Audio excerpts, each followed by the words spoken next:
Baik, Assalamualaikum, salam sejahtera, salam GBN, salam Malaysia, salam kuasa ketiga.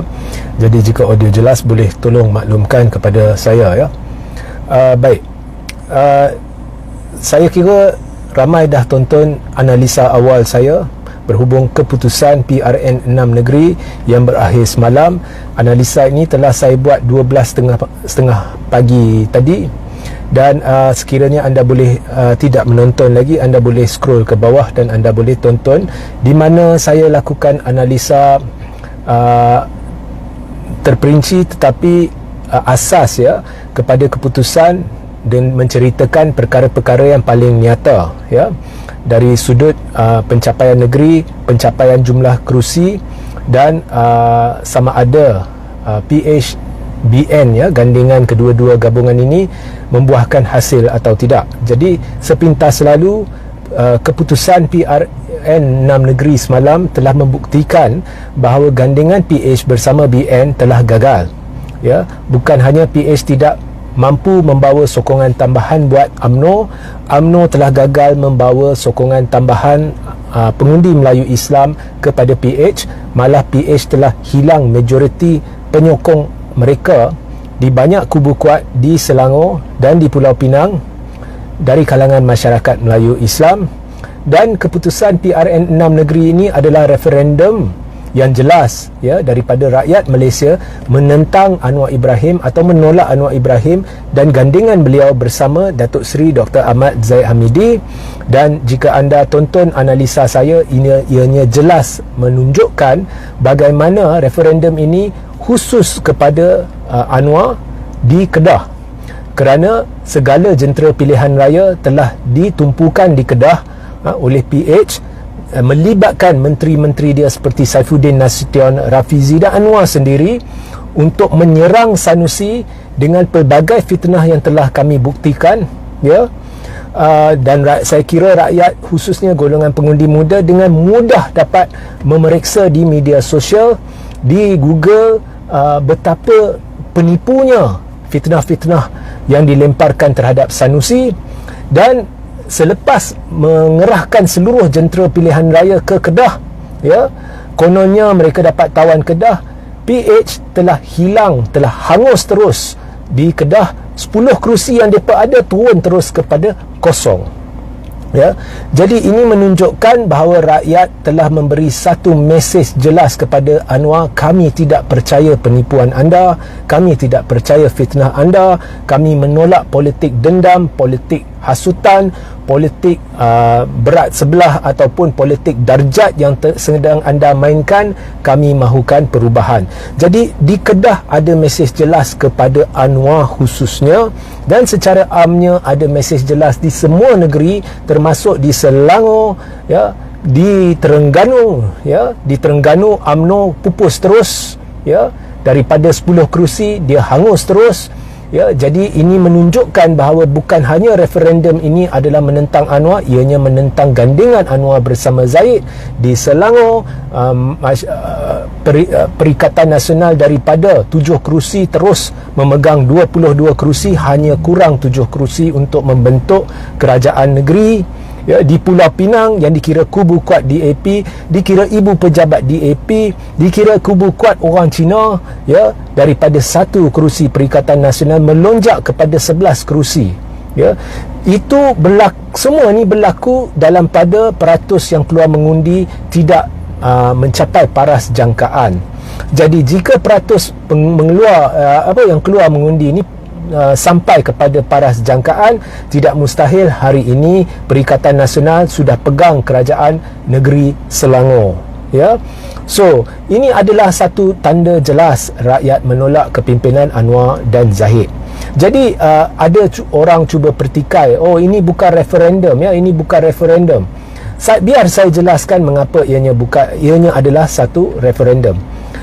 Lazimnya pilihan raya negeri ini berlaku serentak dengan pilihan raya umum.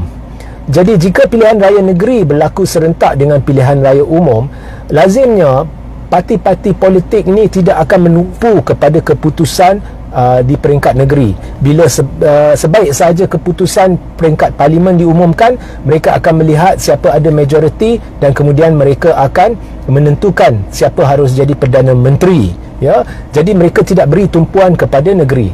Tetapi oleh kerana 6 negeri memutuskan untuk tidak mengadakan PRN serentak dengan PRU 15, maka PRN ini menjadi tumpuan lebih tumpuan diberikan kalau berbanding dengan jika PRN ini dilakukan serentak.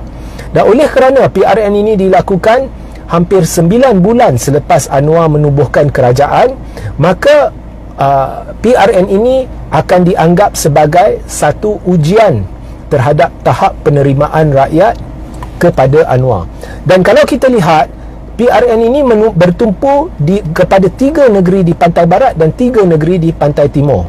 3 negeri ini di pantai barat dan 3 negeri di pantai timur ini mewakili atau memberi gambaran sentimen rakyat secara keseluruhan.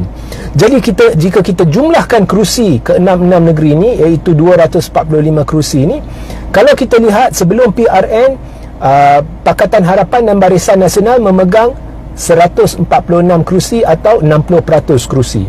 Tetapi pada PRN kali ini, daripada 245 kerusi yang sama, Perikatan Nasional kini memegang 146 atau 60% kerusi. Jadi ini memberi gambaran penolakan rakyat terhadap Anwar dan Zahid. Ini tidak boleh dinafikan.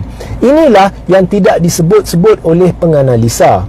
Sebab kita lihat media ni, dia tidak berani.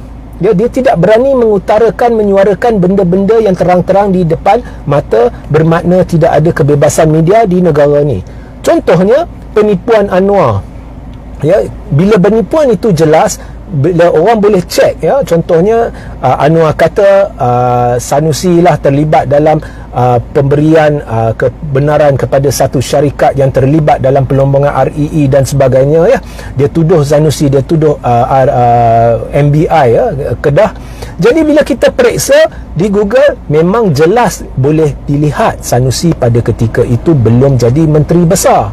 Jadi benda-benda ni bila hitam putih dah ada, terang-terang ianya penipuan, kita lihat media tidak berani menyebutnya. Media tidak bebas, ya. Dalam keadaan Anwar selepas PRU 15 telah mula berkempen, ya, dia bukan menumpu kepada mentadbir negara. Kita lihat dia berkempen, dia berhujah seperti ketua pembangkang, saya janji ini, saya akan lawan ini, saya akan lawan itu, seolah-olah pilihan raya nak berlaku besok, sedangkan Anwar masih ada masa lama sebelum PRN. Anwar terus menerus berkempen. Jadi kempen PH ni kita boleh anggap sebenarnya sudah bermula semenjak Anwar jadi Perdana Menteri. So berkempen 9 bulan, media di bawah kawalan, kemudian dia seksa pengkritik dia susahkan pengkritik dia, kemudian fitnah di lambung sana sini, dibuli pembangkang tak boleh cakap itu, sedangkan pemimpin-pemimpin PH khususnya di AP mengeluarkan kata-kata rasis, anti-Islam, ya. Selama 8-9 bulan perkara ni berlaku, semestinya kita anggap, ya, PRN ini akan memihak kepada Anwar. Tetapi sebaliknya, rakyat telah memberitahu kami tidak ingin Anwar dan Zahid, kami tidak percaya mereka. Jadi perkara terbaik yang harus dilakukan sekarang oleh Zahid Hamidi dan Anwar Ibrahim ialah berundur secara kehormat, ya. Sebabnya mereka sudah diuji oleh rakyat, pentadbiran Anwar sudah diuji, dan sekarang satu keputusan sudah dicapai oleh rakyat. Lazimnya kita lihat Perdana Menteri terdahulu, bila mereka baru masuk ofis, sebaik selepas itu jika ada pilihan raya, tak kira PRN ke PRU, ianya menjadi referendum terhadap penerimaan rakyat terhadap Perdana Menteri itu. Tun Dr. Mahathir Mohamad menjadi Perdana Menteri tahun 1981. Beliau dengan cepat mengawalkan PRU seterusnya, ya, dan menyebabkan pada tahun 1982, setahun selepas dia menjadi Perdana Menteri, ya, berlaku pilihan raya umum dan Tun Mahathir mendapat mandat yang besar dari rakyat. Kemudian apabila Tun Mahathir letak jawatan, Pak Lah menjadi Perdana Menteri, Pak Lah awalkan, dia ikut jejak Mahathir, dia awalkan pilihan raya, dan pada tahun 2003 atau 2004, saya lupa, 2004, ya, Pak Lah mendapat mandat yang besar dari rakyat. Kemudian apabila Datuk Seri Najib masuk ke gelanggang. Dia menjadi Perdana Menteri pada tahun 2009. Ya, kemudian diadakan pilihan raya umum. Ya, Datuk Seri Najib Tun Razak mendapat mandat rakyat. Ya, walaupun hilang 2008, 2008 sebelum Datuk Seri Najib mengambil alih, sudah diumumkan Najib akan ambil alih. Bila diumumkan Najib akan ambil alih, memang pada masa tu orang menentang Pak Lah lah, jadi turunlah majoriti 2/3 ni, BN hilang majoriti 2/3. Kemudian Najib ambil alih pada 2013. Maaf ya, saya silap tadi. 2013 ada pilihan raya menunjukkan peningkatan sedikit berbanding dengan 2008. Ya, kemudian kita lihatlah siapa-siapa yang mengambil alih, ya, ada menunjukkan peningkatan, ya, ada menunjukkan peningkatan. Tetapi bila Anwar mengambil alih, dia Perdana Menteri baru, sepatutnya, ya, dia popular. Ya, sebab sekarang ni Anwar kata Mahathir buat macam ni, Mahathir buat macam tu, macam-macam siasatan dimulakan, bukti tak ditunjukkan.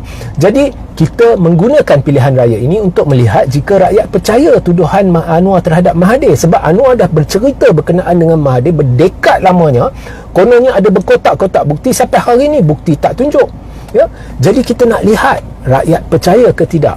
Dalam 8 bulan sepatutnya, kalau Anwar ni adalah Perdana Menteri yang popular, diterima rakyat, PRN kali ini, ya, PN Perikatan Nasional sepatutnya dah hilang 2 atau 3 negeri, ya. Tetapi sebaliknya, kita lihat gelombang rakyat menyokong Perikatan Nasional.